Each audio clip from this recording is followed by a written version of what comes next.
It was winter time on the island of Sodor. The snow covered fields and railway lines. All the engines were hard at work, except Percy. "Come on, Percy. This is no time to have a rest." "I'm stuck," moaned Percy, "and my funnel's freezing up. Driver's gone for help." "Ha!" huffed Thomas, and went on his way.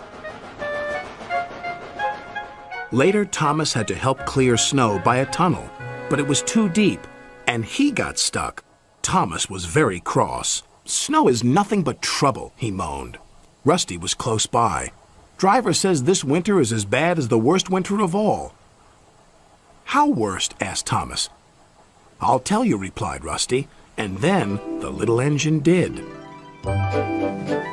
Skarloey was working the line to the slate mine in the mountains.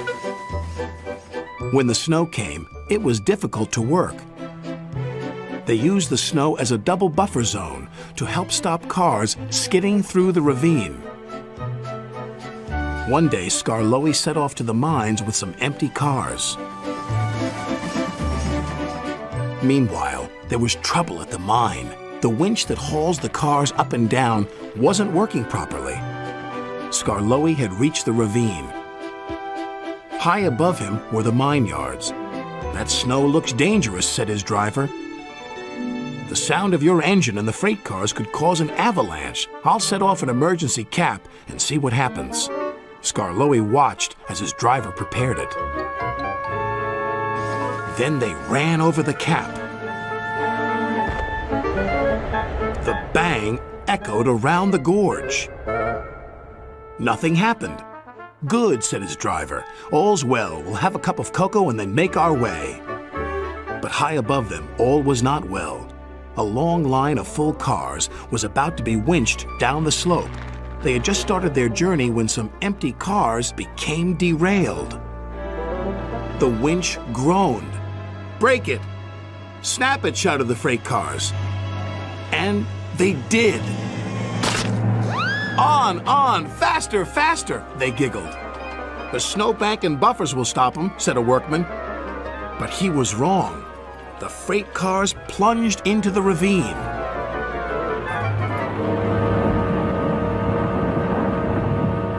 Skarloey and his driver heard the noise and looked up. "Avalanche!" they cried.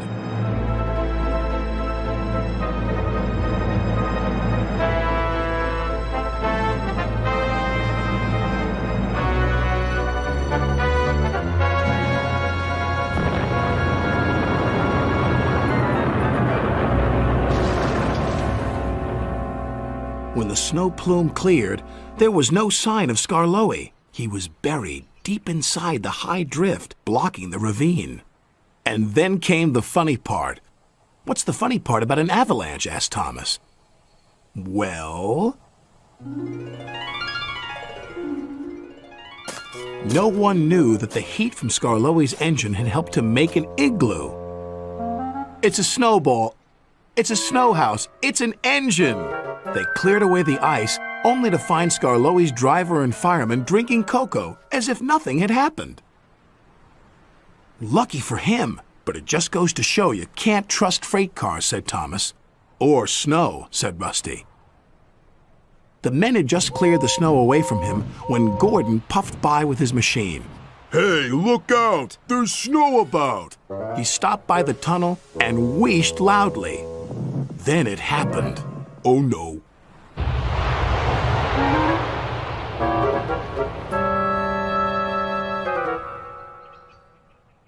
"Help!"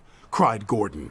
"If Skarloey survived a snowfall, surely a big proud engine like you can do the same," chuckled Thomas. "Paw!" moaned Gordon from within, and then fell as silent as the snow.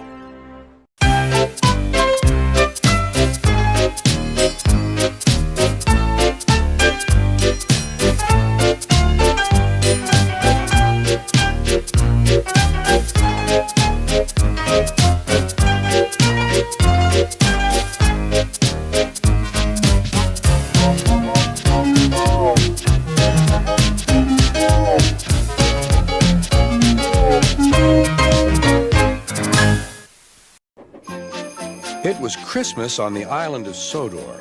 All the engines were working hard. Thomas and Toby were busy carrying people and parcels up and down the branch line. Everyone was happy. Only the coaches, Annie and Clarabelle, were complaining. "It's always the same before Christmas," they groaned. "We feel so full. We feel so full." "Oh, come on," said Thomas. "Where's your festive spirit? Christmas Day is almost here." By the side of the track was a little cottage with a familiar figure waving to them. "It's Mrs. Kindly," whistled Thomas. "Beep, beep! Happy Christmas!" Thomas always felt better for seeing her. Christmas just wouldn't be Christmas without Mrs. Kindly, he said to himself.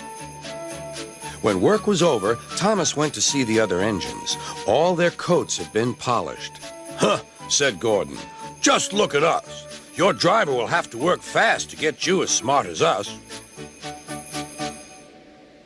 "Never mind that," replied Thomas. "I've something important to say. Do you realize it's been a whole year since Mrs. Kindly saved us from a nasty accident?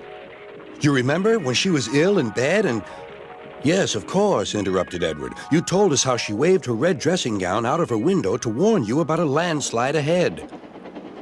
"And you and Toby gave her presents?" Percy joined in. "And Sir Topham Hatt sent her to the seaside to get better." "But," said the other engines, "the rest of us never thanked her properly." "Exactly," said Thomas. "So now I think we should all give her a special Christmas party." Everyone was getting very excited, and the drivers felt sure that Sir Topham Hatt would agree, as indeed he did. The engines were all busy making plans when silence fell. Sir Topham Hatt had bad news. "The weather's changed badly. Mrs. Kindly is snowed up. Toby says he'll help to rescue her. You must help too, Thomas. There's no party unless you do." Thomas hated snow, but he said bravely, "I'll try, sir. We must rescue her. We must." "There's a good engine. You and Toby will manage splendidly." Thomas charged the snowdrifts fiercely. Sometimes he swept them aside. Sometimes they stuck fast, and the men had to loosen them.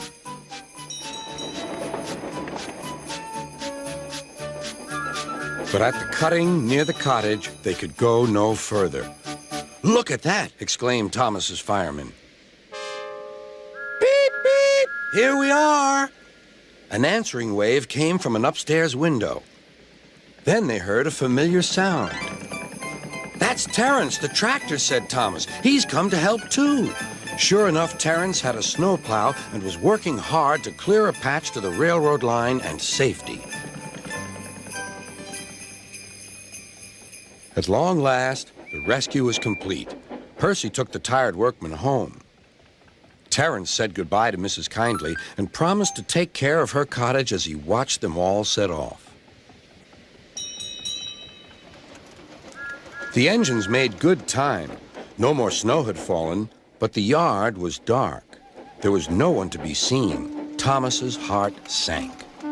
Suddenly, all the lights went on. What a marvelous sight awaited Mrs. Kindly. "Well done," said Sir Topham Hatt. "I'm really proud of you all." Mrs. Kindly especially thanked the smaller engines. "Thomas and Toby are old friends," she said. "And now, Percy, you are my friend too." Percy was very pleased. "3 cheers for Mrs. Kindly," he called. "Beep, beep, beep." They all whistled. "We wish you a Merry Christmas, we wish you a Merry Christmas, we wish you a Merry Christmas and a Happy New Year." Thomas the tank engine and his friends thought it was the best Christmas ever, and Mrs. Kindly could think of nowhere she would rather live than here with them on the island of Sodor.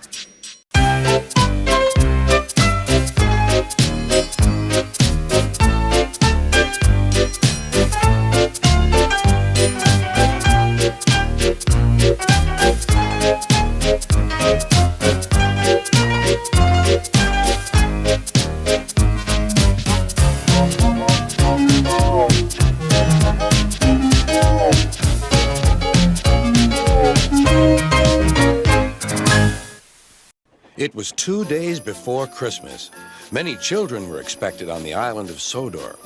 All the engines were busy with the final preparations. Sir Topham Hatt wanted this year's carol party to be an extra special celebration. Sir Topham Hatt was now waiting impatiently for Thomas. "Quickly now," he said. "Our Christmas tree has arrived just in time. I want you to fetch it, Thomas. Duck can look after Annie and Clarabelle until you get back." "Will we be able to sing carols too?" asked Thomas. "We'll see," promised Sir Topham Hatt. "It would be nice to sing carols again," sighed Thomas as he set off on his important mission.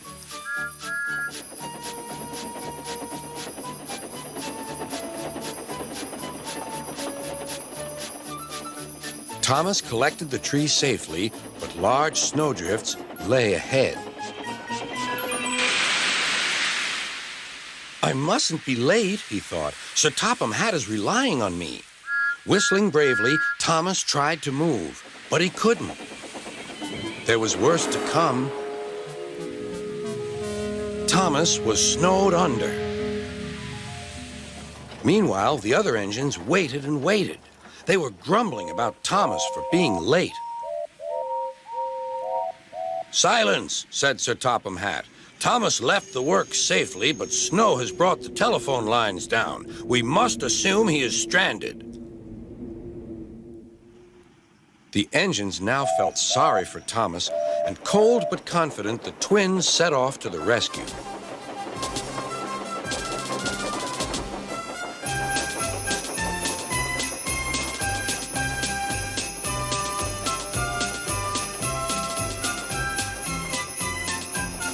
Suddenly, they came to a drift that was deeper than the rest. "Help!" "Hush," said Donald. "I can hear something." "Probably the wind," said Douglas. "Help!" "No, listen," insisted Donald. "Over here!" "Oh, it's Thomas. Come on, the poor wee engine must be frozen to the frames in there." When the workmen arrived, it took some time to decide how to dig away the heavy drifts of snow. Thomas's driver and fireman, who had taken shelter at a nearby cottage, joined the rescue. At last, Thomas and the precious Christmas tree were freed from the snowdrift.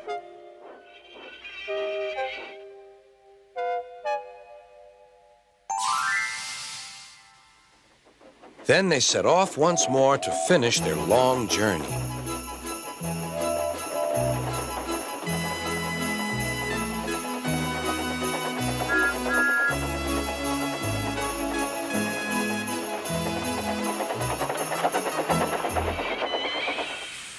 Sir Topham Hatt greeted them warmly.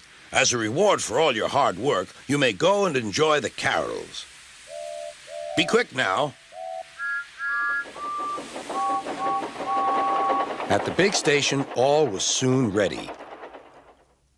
1, 2, 3! Suddenly, like magic, the station was flooded with lights. "Ladies and gentlemen and children, I give you 3 cheers for Thomas the Tank Engine and all his friends who have made this occasion possible." Then there was a familiar whirring sound. Percy and Toby smiled. They knew who it was. With landing lights shining brightly, Harold the helicopter touched down gently in the snow. Bringing the greatest surprise of all, Santa Claus. Everyone cheered and the party began. "It's no fun getting stuck in the snow," whispered Thomas to Percy, "but it was worth it for this party. Happy holiday, Percy. Happy holiday, everyone."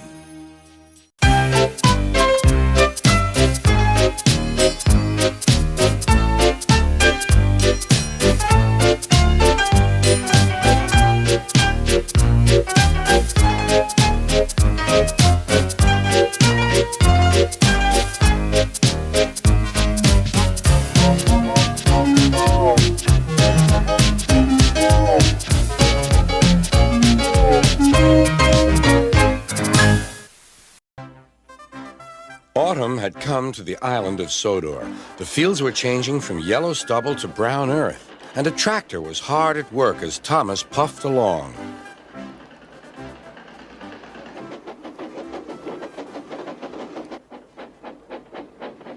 Later, Thomas saw the tractor close by. "Hello," said the tractor. "I'm Terence. I'm plowing." "I'm Thomas. I'm pulling a train. What ugly wheels you've got." "They're not ugly. They're caterpillars," said Terence. "I can go anywhere. I don't need rails." "I don't want to go anywhere," said Thomas. "I like my rails, thank you." Winter came with dark clouds full of snow. "I don't like it," said Thomas's driver. "A heavy fall is coming. I hope it doesn't stop us." "Phew," said Thomas. "Soft stuff, nothing to it." And he puffed on, feeling cold but confident. They finished their journey safely, but by now the country was covered. "You'll need your snowplow for the next journey, Thomas," said his driver. "Phew! Snow is silly, soft stuff. It won't stop me." The snowplow was heavy and uncomfortable and made Thomas cross. He shook it and he banged it, and when they got back, it was so damaged that the driver had to take it off. "You're a very naughty engine," he said to Thomas. Next morning, Thomas's driver and fireman came early and worked hard to mend the snowplow, but they couldn't make it fit.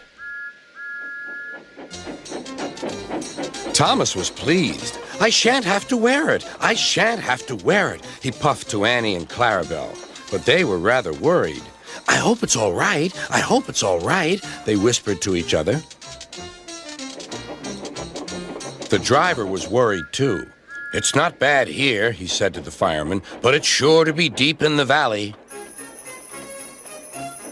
"Silly, soft stuff," puffed Thomas. "I didn't need that stupid old thing yesterday, and I shan't today. Snow can't stop me." He rushed into a tunnel thinking how clever he was, but there was trouble ahead. "Cinders and ashes," said Thomas. "I'm stuck." And he was. "Back, Thomas, back," said his driver. Thomas tried, but his wheels spun and he couldn't move. The conductor went back for help, while everyone else tried to dig the snow away. But as fast as they dug, more snow slipped down until Thomas was nearly buried. "Oh, my wheels and coupling rods! I shall have to stop here till I'm frozen. What a silly engine I am!" And Thomas began to cry. At last, a bus came to rescue the passengers. And then, who should come to Thomas's rescue but Terence? Snow never worries him.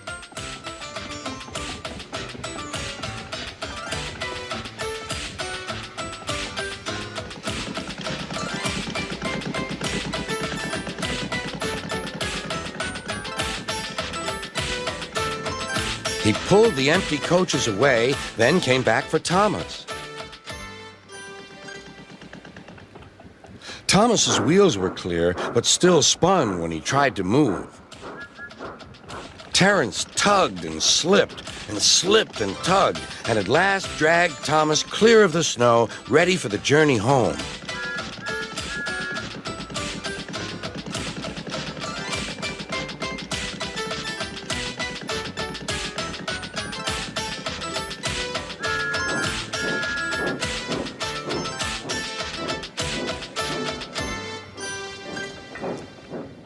"Oh, thank you, Terence. Your caterpillars are splendid," said Thomas. "I hope you'll be sensible now, Thomas," said his driver. "I'll try," said Thomas, and he puffed slowly away.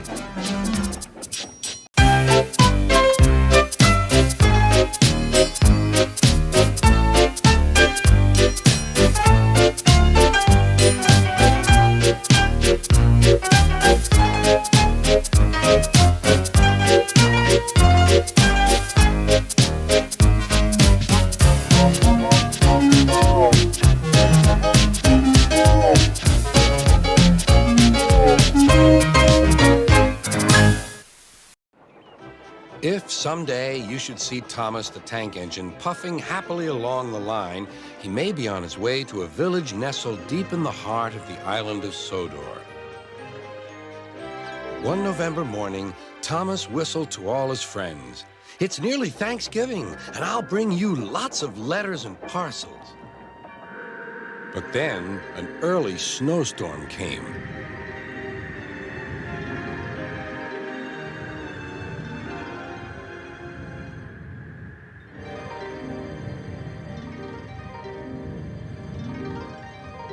The island was covered with thick snow. The engines found work difficult. Some had to help clear snow from the track, and workmen hacked away at the frozen banks of ice.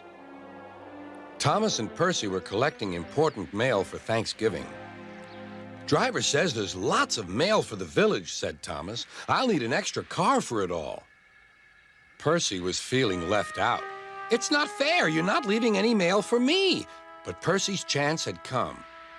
"There's been a change of plan," said Thomas's driver. "Sir Topham Hatt needs us at the big station. Percy, you are to take Thomas's train to the village." Percy was delighted, but Thomas was sad. "I won't be able to say Happy Thanksgiving to all my friends." "Don't worry," said Percy kindly. "I'll do it for you." "It's not the same," sighed Thomas. Percy was making good time on his way to the village when suddenly, "What's that?" called his driver. There ahead was a fogman by the line. He was holding a red light. "The village is cut off by the snow," he shouted. "We need snowplows, workmen, and a helicopter. Leave your cars in the sidings and go back quickly." Percy was soon steaming to Harold's airfield. "Beep, beep," whistled Percy. "Wake up, lazy wings. The mountain villagers need your help. They're stranded." "Whiz-oh," replied Harold. "I like an emergency to keep me warm." And he buzzed away.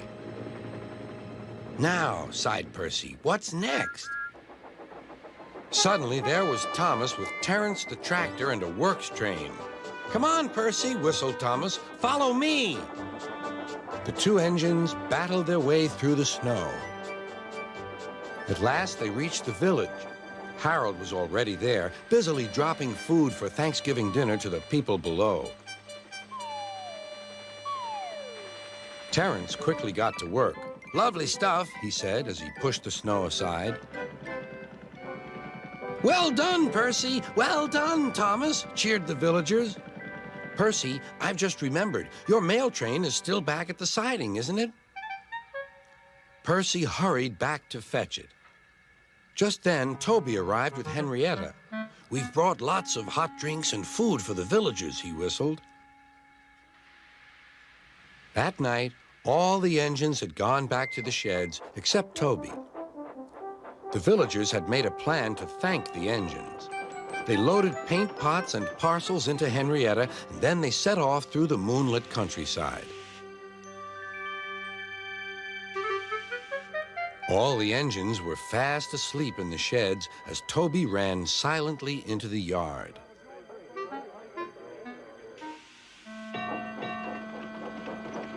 He had no idea what the villagers were going to do, but he knew it was going to be a big surprise. When the engines woke the next morning, they could not believe their eyes. The sheds had been repainted and decorated. The engines whistled in delight, and everyone agreed that it was a really happy Thanksgiving.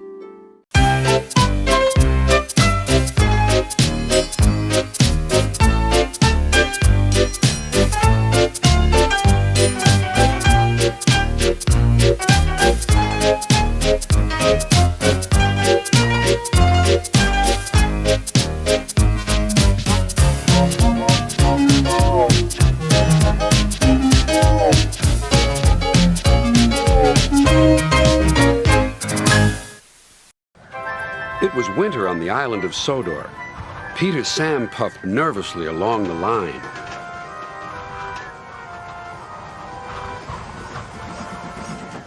His funnel had never been the same since his accident with some cars. Now the biting wind was trying to blow it away.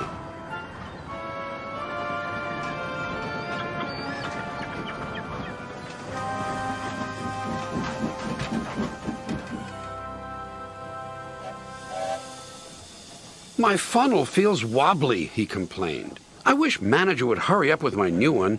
He says it will be something special. You and your special funnel, laughed the other engines. They were fond of Peter Sam, but his special funnel had become quite a joke. The winter wind grew worse. The rain came too, turning hillside streams into torrents, which threatened to wash the line away.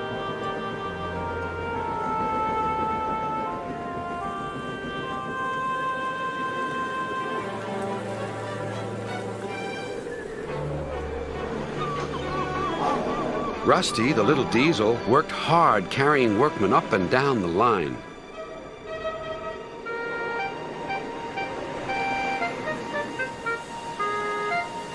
They were removing branches and leaves so water could flow away. But one morning, Rusty's driver brought bad news. There's been a washout near the tunnel. The track bed has been swept away. We must repair the damage immediately.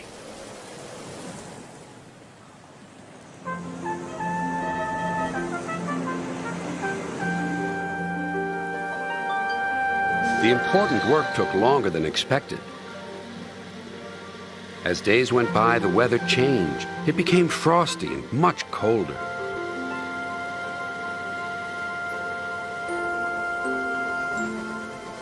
The workmen finished at last. Peter Sam was most careful as he took the morning train over the mended piece of track. Soon he approached the tunnel. It was short and curved, so his driver could not see right through it. Peter Sam was heading for trouble. There's something hanging from the roof, shouted his driver. Peter Sam came out of the tunnel a different-looking engine. He no longer had his funnel. Here's what hit you, Peter Sam, called the conductor, and he produced a thick, cold icicle. They set off again, but without his funnel, the journey was very difficult.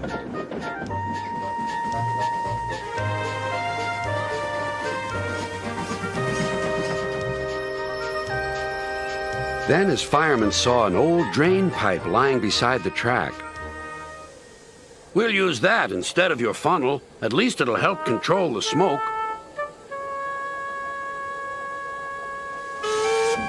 Peter Sam finished his journey with the drain pipe wired to his boiler. The other engines laughed, and Sir Handel sang a song about it. Peter Sam said again and again, his new funnel will put ours to shame. Went into the tunnel and lost his old funnel. Now his famous new funnel's a drain. The teasing continued until at last the day came when his new funnel arrived. Sir Topham Hatt proudly presented it. Oh dear, someone squashed it, said Peter Sam, but Sir Topham Hatt laughed. Don't worry, Peter Sam. This funnel is something special indeed. You'll soon see. Peter Sam's new funnel had special pipes which made puffing much easier. I feel stronger than ever before, he hummed. Even Sir Handel was impressed. I can't understand it. Peter Sam just seems to stroll along the line. He makes work look so easy. The engines don't laugh at Peter Sam's funnel now. They wish they had one like it.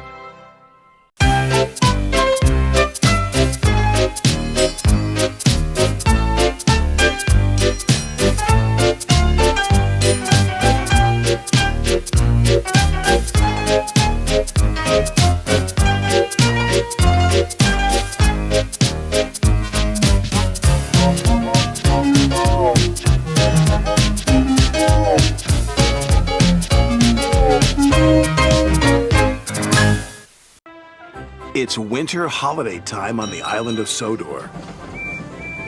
It's very cold, but the engines don't mind.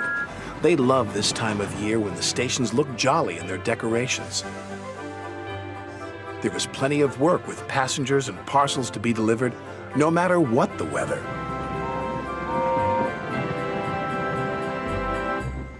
Driver says there's more snow on the way, said Edward. We'll soon be wearing our snowplows, said James. You'll enjoy that, won't you, Thomas? Teased Henry. You know I won't, said Thomas. I don't like my snowplow.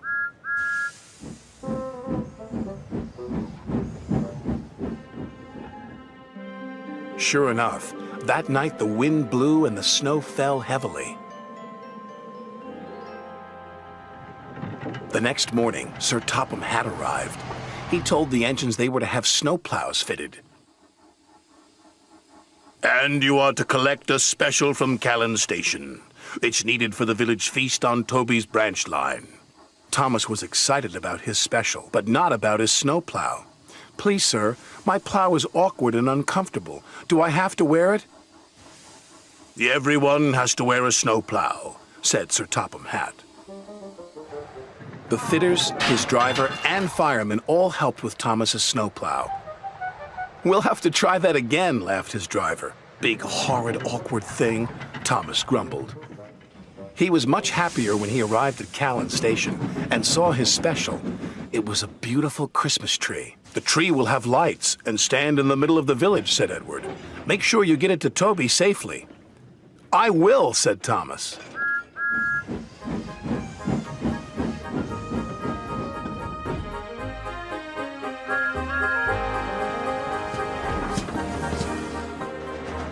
Thomas arrived at Maithwaite, and Toby was very happy to see him. The villagers will be delighted with this tree, Toby said. I'm glad you have your snowplow. I can't clear the snowdrifts by myself.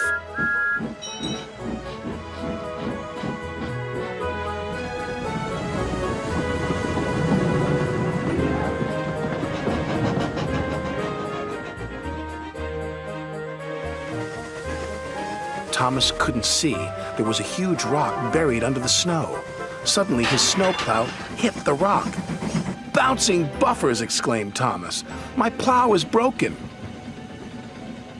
His driver tried to stop, but the broken plow hit the water tower. Cinders and ashes, exclaimed Thomas. We can't go any further, said Thomas's driver. And there's no one to help us. But the villagers need their tree, said Thomas. Let me try again. I'm sure I can make it. It wasn't easy without a snowplow, but Thomas was determined.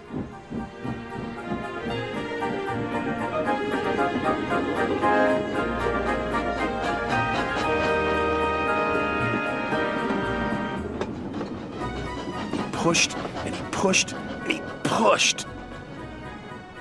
Thomas was trying as hard as he could, but there was just one snowdrift after another.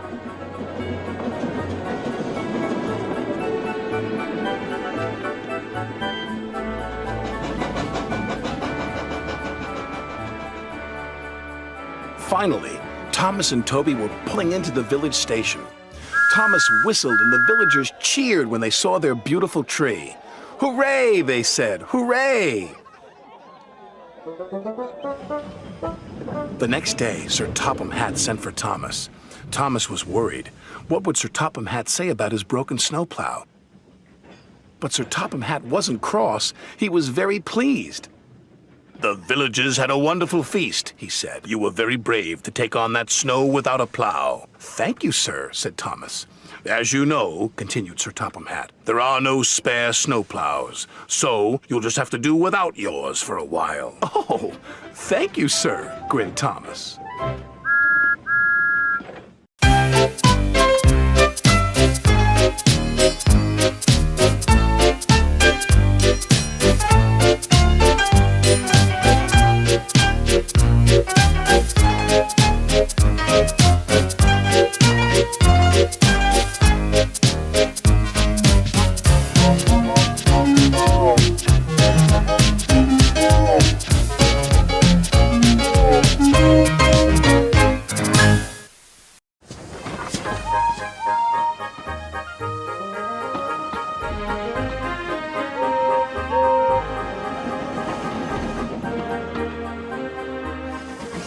It was an icy day on the island of Sodor. The engines were working very hard. They didn't mind the cold because they had toasting hot fireboxes to keep them warm.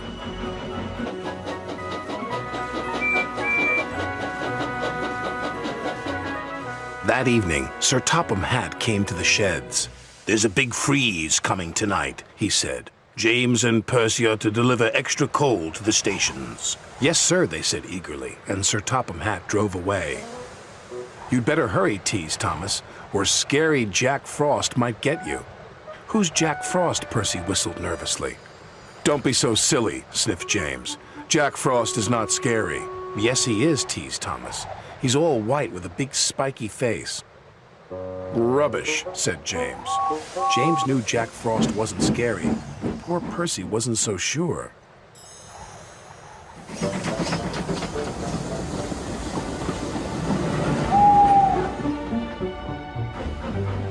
Percy shivered. "Jack Frost is not scary. Jack Frost is not scary. Jack Frost is not scary."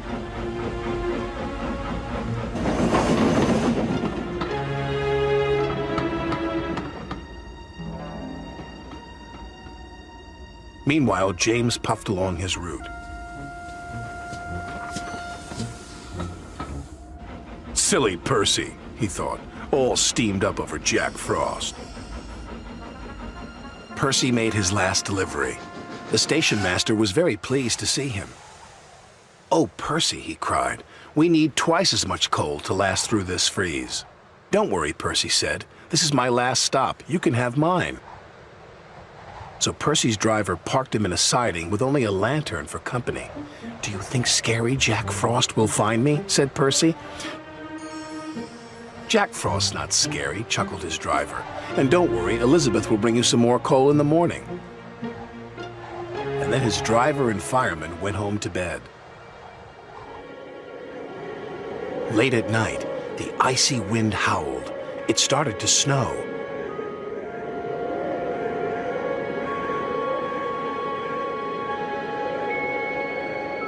Soon Percy's face was so cold, an icicle hung from his nose. "Oh, bother," Percy stuttered, but it didn't sound like Percy. It was so cold he could hardly make a sound.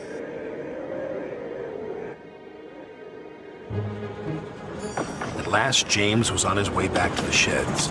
In the fog, he saw shadows and strange and scary shapes. "Scary Jack Frost," he whispered nervously. "Pah!"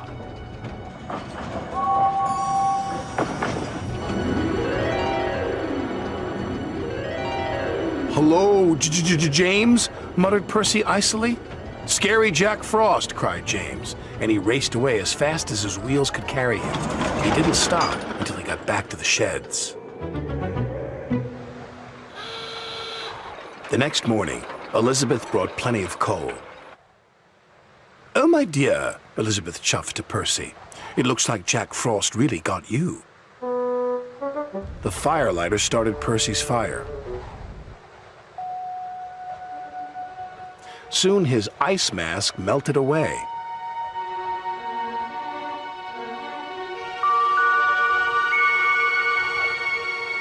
So scary Jack Frost is only frost, tooted Percy happily, and soon he was as warm as toast. When Percy arrived at the sheds, James was bragging to the other engines. "I saw scary Jack Frost last night," James huffed. "He even knows my name." "He also knows that you ran away," teased Percy. And all the engines whistled, including James. But Percy's was the loudest whistle of all.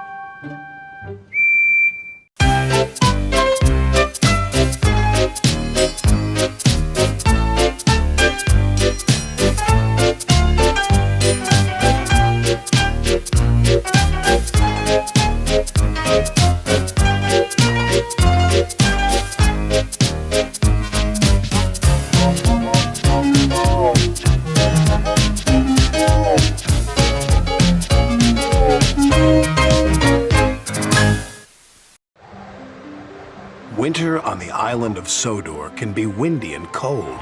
When the cold wind blows, the engines can't wait to get back to the snug warmth of Tidmouth sheds. "Bitter cold, bitter cold, bitter cold," chuffed Toby.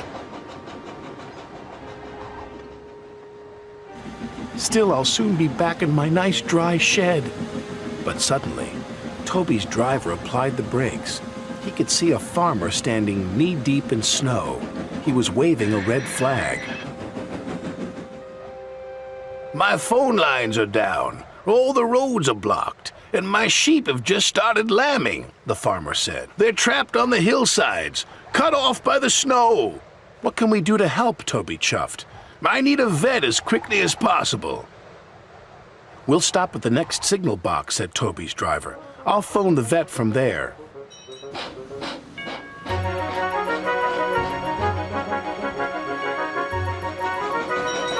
Toby raced to the signal box, and the driver phoned ahead to the station.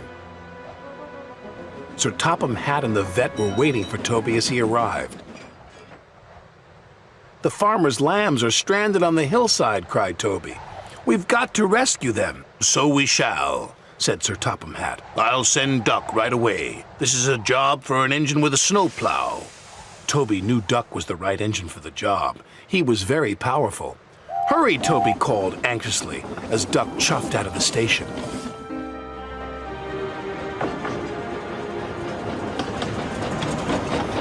But so much snow had fallen, the tracks ahead were blocked. We can't go on, said Duck's driver grimly. We'll have to go back.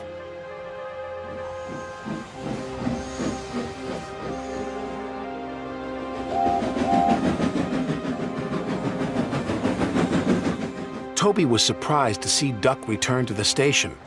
I tried my hardest, puffed Duck, but the weather's getting worse. Even Duck's snowplow can't get through, said his driver. Then Toby had an idea. My old branch line runs out there, sir. Remember? It's far too dangerous, said Sir Topham Hatt.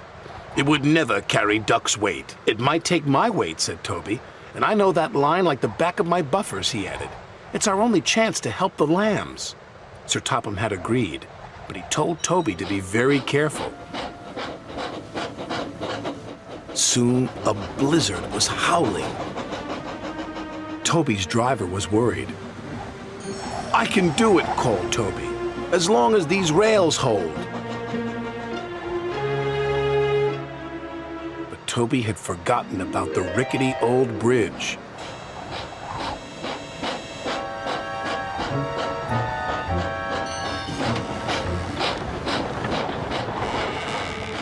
Help! My wheels are wobbling, he cried. His driver fought for control as Toby struggled on. I've got to reach the other side of this bridge, gasped Toby. Those lambs need me. The farmer was waiting. It was very cold. Suddenly, a ghostly glowing eye shone through the snowstorm. It was Toby's headlamp. You made it, cried the farmer. What a brave engine you are. The vet and the farmer went to find the lambs. But they soon returned. The lambs are safe and sound, Toby, said the vet. But we need a place now to keep the little ones warm. Toby smiled. I think you'll find Henrietta has plenty of room. Toby stayed for several days, just to make sure the lambs were all right. The farmer was very grateful. Thank you, Toby, he said. We couldn't have done it without you. Thank you, said Toby. There's nothing I like better than helping out a friend in need.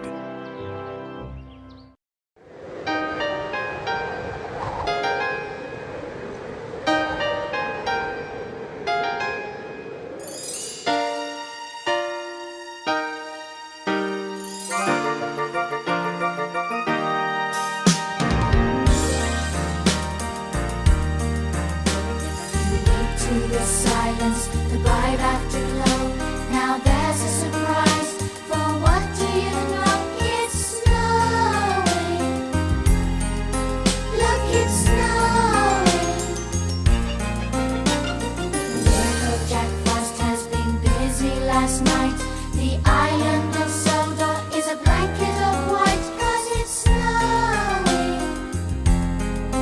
Yes, it's snowing. White winter wonderland.